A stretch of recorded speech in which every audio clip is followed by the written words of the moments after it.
పల్లవి అయితే రోజు రోజుకి నాకు ఈ టార్చర్ ఎక్కువైపోతుంది,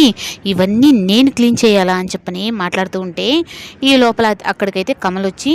6ల గురించి 4ల గురించి మాట్లాడుతూ ఉంటాడు. నాకు చాలా కోపం వస్తుంది అన్నట్టుగా ఇంకా చక్రధర్ అయితే మీనాక్షితో కలిసి సీతారాముల వారికి తాలిబొట్టు ఇచ్చాడు అని చెప్పనని ఇంక చాలా కోపంతో మాట పెరిగి ఇంక ఇంట్లో నుంచి వెళ్ళిపోయేంత పరిస్థితికి అయితే ఇంక చక్రధర్ని తీసుకొస్తుంది రాజేశ్వరి. ఒక పక్క రాజేశ్వరి వాళ్ళ అమ్మ ఎక్కువ నీ కాపురం నువ్వే నాశనం చేసుకుంటున్నావు అంటే నాకు అన్నీ తెలుసు, నువ్వు ఇక్కడి నుంచి పో అని తనని కూడా తిడుతుంది. ఇంకా చక్రధర్ అయితే ఈ ఇల్లు కూడా నాది, మా అన్నయ్య దగ్గర గుమస్తాగా ఉండి ఈ ఇల్లు కట్టావు అన్నట్టుగా మాట్లాడుతూ ఉండేటప్పటికీ ఎందుకు ఇంకా నేను ఇక్కడ ఉండడం అని చెప్పని అనుకొని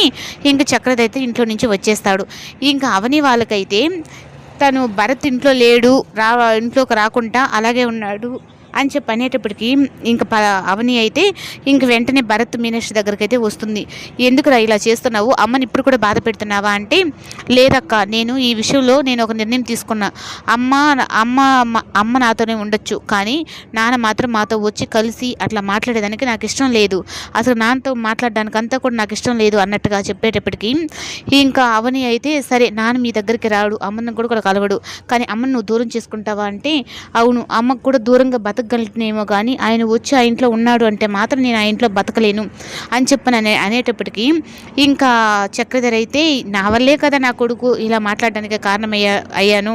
అయినా నేను ఎందుకు వీళ్ళకి భారంగా ఉండాలి, వీళ్ళకి నేను ఏం చేశాను అన్నట్టుగా. కానీ అవనీకైతే అక్షయ్ అయితే మాటిస్తాడు, నువ్వు మీ నాన్నతో ఉదయం మాట్లాడిన మాటలని నేను తెలుసుకున్నాను,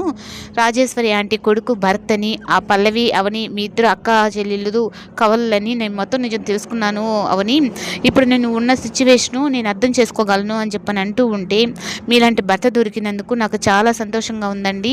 ఇప్పుడు ఈ ప్రాబ్లంని ఎలా సాల్వ్ చేయాలి, మీనాక్షి తన తల్లి గురించే తను అలా మాట్లాడుతుంది అంటే తనకి నిజం తెలియక మాట్లాడుతుంది, నిజం తెలిస్తే అంటే లేదు పల్లవి అహంకారి, ఒకవేళ తనే తన అమ్మ అని చెప్పని తెలిసినా అయినా నేను అసలుకి మీరు ఇదంతా నాటకం ఆడుతున్నారని చెప్పని మళ్ళీ మిమ్మల్ని అంటారు. భరత్ని అలాగే రాజేశ్వరి ఆంటీని ఇద్దరిని ఒకటిగా చేసేసాము అంటే నాకు కొడుకున్నాడన్న ధైర్యంతో ఆమె బతుకుతుంది అని చెప్పనని అక్షయ్ అయితే అవనికి మంచి సలహాని ఇస్తాడు.